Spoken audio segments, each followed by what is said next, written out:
Meron nga pala ko ditong itatanim mga idol. Ito yung sanga ng alugbati. Gulay na alugbati mga idol. Kaya pumunta na ako dito sa likod ng bahay para maghukay ng lupa at maitanim ito mga idol.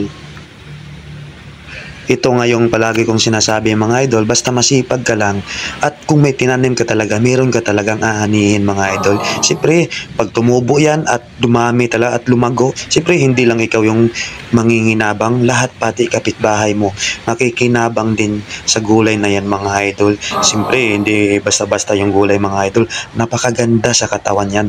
Lalo itong alugbati mga idol, nako, may sardinas ka lang, may munggo ka lang at may malunggay tapos kunting gisa, swabing-swabe na mga idol. Pagkatapos ko nga ibaon sa lupa mga idol, ayan, bininyagan ko kaagad para kumapit yung lupa sa sanga mga idol para mabilis tumubo o lumabas yung ugat mga idol. At nilagyan ko na nga ito ng mga sanga ng kahoy mga idol para pang-abang ba o pangharang sa mga kahayupan natin mga idol tulad ng manok o aso para safe din yung tanim natin. At siyempre pag lumago na, dyan din mismo kumamoy o gagapang yung tanim natin sa sanga na yan mga idol. Ipagapang natin pataas yan mga idol para safety yung mga dahon niya.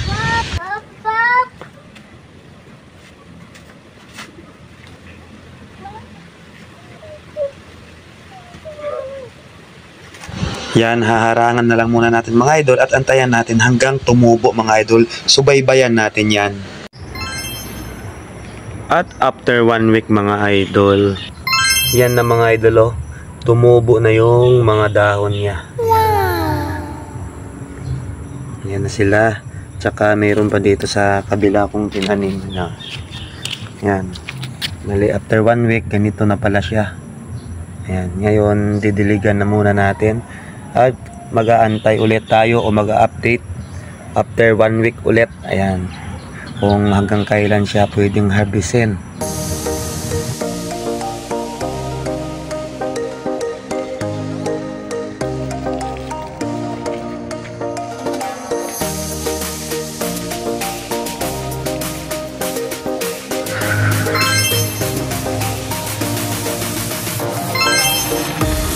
Ito na mga idolo, after 2 weeks, ito na yung tanim natin, medyo lumago na sila. Ayan, lumapad na yung mga dahon. Bali, nilagyan ko na ng mga sanga para dito sila umakyat o kumamoy. Yan yung after 2 weeks natin. Saka may yung pinya natin, ayan, tumubo na rin. Bali, hindi naman maano yan kasi itong mga tanim natin na alugbati, aakyat naman yan. At dito sa kabila, ganun din. Yan. Yan, so update tayo after 1 week ulit mga idol. Hindi na tayo nagbinyag o hindi na natin bininyagan kasi umulan naman. So after 1 week ulit.